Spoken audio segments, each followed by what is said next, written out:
मान्सूनने सर्वदूर हजेरी लावल्यानं पावसाचं वातावरण निर्माण झालेलं शेतकरी हा आनंदित झालेला दिसून येतोय। सातत्यानं पडत असलेल्या पाठीमागील 8 दिवसापासून मान्सूनच्या हजेरीनं पावसाळा सुरू झाली असल्याची चाहूल सुरू झाली आहे।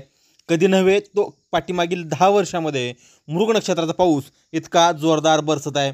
या पडलेल्या पावसामुळे उजनी धरण नेमकं किती भरलंय याकडे सातत्यानं सोलापूर जिल्ह्यासह पुणे आणि नगर जिल्ह्यातील नागरिकांचं लक्ष लागून राहिलंय।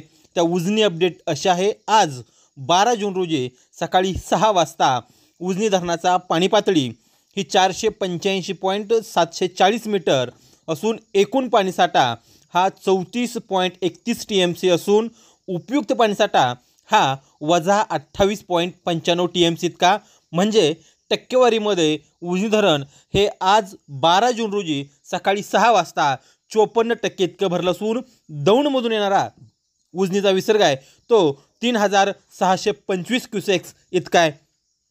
काल सकाळी 6 वाजता उजनी धरणाची पाणी पातळी ही वजा 55.88% इतकी होती, तर दौंडमधून येणारा विसर्ग हा 4867 क्युसेक्स इतका होता।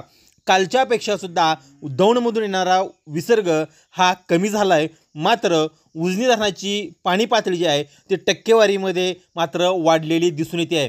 उजनी धरणाच्या अपडेटसाठी तुम्ही आमच्या चॅनलला नक्की सबस्क्राईब करा।